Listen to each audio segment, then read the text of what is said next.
Parang anong Pamamaalam na si Winter sa mga ninong at ninang.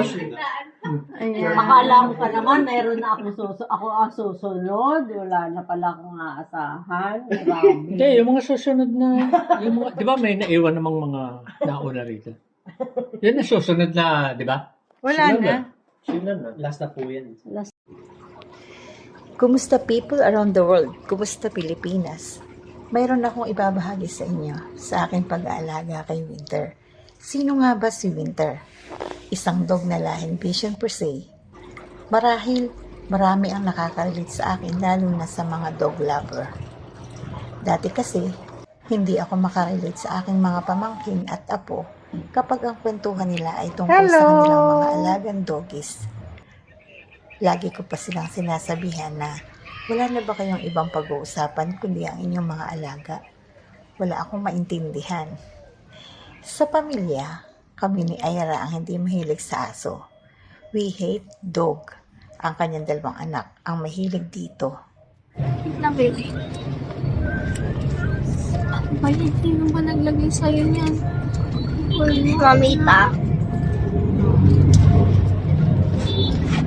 Tutulog na naman.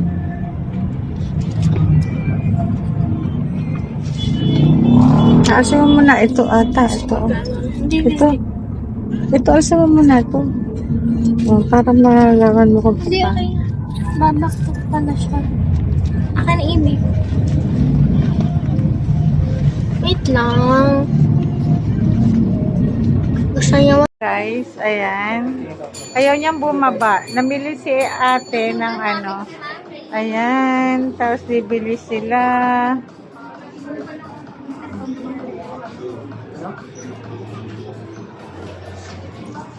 Kasama na siya sa pagsa-shopping.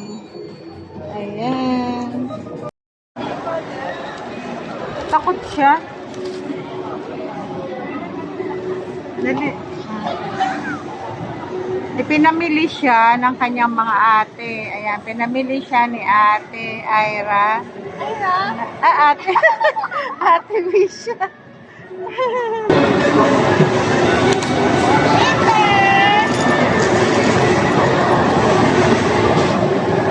Yan, ginamit siya. Okay lang, talagang kinangat-ngat niya. Hindi kasi yung palahit niya.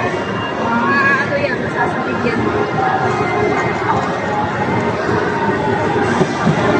Talagang inano eh. Hindi titantanan yung ano eh.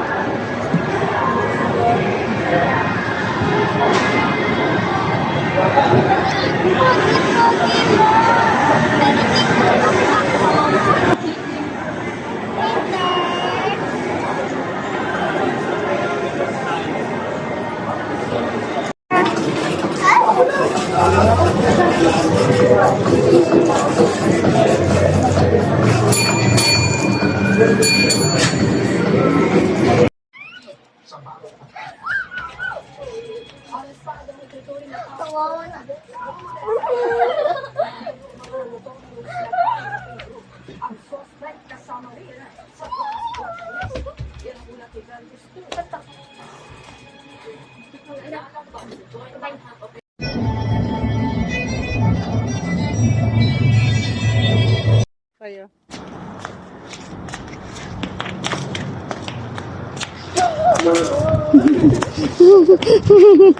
Winter! Ayun, nawala na.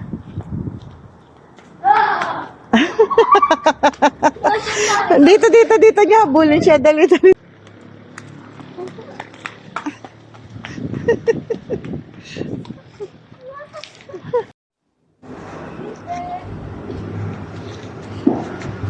Antayan mo baka ako makain.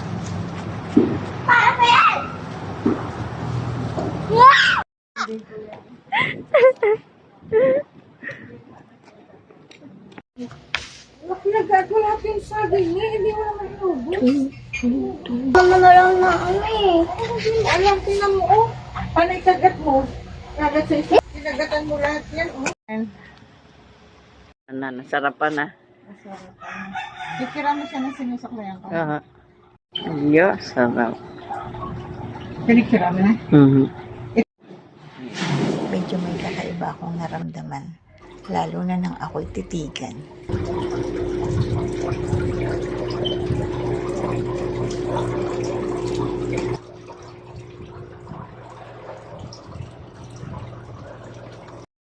Ang mga mata kasi ng vision per se ay kagaya rin ng sa tao. Para bang nagsusumamo at naglalambing. Bang nakatitig siya sa akin at parang nagtatanong, ikaw ba ang bago kong mami? Ito na pala ang simula na magkakaroon ako ng attachment sa isang aso. Nag-kiss siya sa akin, pero ayaw ko talaga. Sabi ko, okay na sa akin ang hawak. Huwag mo lang akong kisan. Pero hindi lang pala pagiging hawak ang magiging papel ko sa buhay ni Winter. Ako pa rin pala ang magpapakain at magpapaligo sa kanya. Appear. No. Don't bite. Appear. Okay. One more. Appear. Okay. Don't bite. Okay. Nasanay si Winter na laging katabi namin sa pagtulog. Talagang tuwan-tuwa siya at mahimbing ang kanyang tulog. Ayan, oh. Yung kapag kami aalis, kailangan din lagi siyang kasama. Ayan. Guys, pupunta ako dito sa Pet Express. Ayan. Para bumili ng mga kagamitan ni Winter. Ayan, guys. Ay, papasok na tayo. Ayan. So, ang gaganda. Ayan, mga kama-kama niya. Ito yung kanyang mga, okay. Ito yung mga pagkain niya. Bibili kasi ako ng shampoo. Saka syempre pagkain na din. Lang wala akong makita ng kanyang brand dito na pinakain. So, ito. Muna kasi yan. Bakit yung sarili. Kailangan mo pa rin siyang ibili ng mga vitamins at iba pang mga foods niya. Paano ba naman? Ayan na guys. So, ito na nakapamili na tayo. Oh. Guys, ayan. Ayaw niyang bumaba. Namili si ate ng ayan. Tapos bibili sila.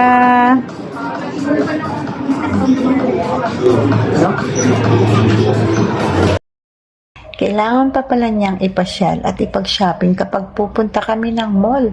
Ayan. Tunay na naging parang bunsong anak ko si Winter. Sobrang mahal ko na siya hanggang sa naging busy na ako sa maraming bagay. Subalit hindi ko pa rin nakakalimutan ang mga obligasyon ko para sa kanya. Yun nga lang, hindi ko na siya maturuan ng mga okay, pa-picture muna tayo kay Winter. Ayan. O, diba? Ayos ang mga post namin dyan. At syempre, hindi pa huli ang aming si Bunso. Talaga na. Totoo nga pala ang alagang dog ay nakakapag-relax at nakakapawi ng sama ng iyong pakiramdam. Nasabi ko ito people kasi minsan akong nagdadrive. Medyo masama ang pakiramdam ko. Kasama ko siya. Nakaupo din siya sa unahan. Naka seatbelt. Habang traffic ay hinihimas ko ang kanyang ulo at kinakausap ko siya. Maya-maya, kakahipo ko sa kanya, parang nawala ang sakit ng ulo ko. Kaya sabi ko, ayos ka pala Winter para kang albularyo. Para kang doktor. Ang sakit kanina ng ulo ko pero ginamot mo. Mula noon people, ay lagi ko na siya sinasama sa aking mga lakad. Winter! Sit! Goodbye! Winter! Okay people, sa susunod po, ikwento ko naman sa inyo iba pang mga activities namin ni Winter at kung paano natagdagan ang aming doggies. Bye!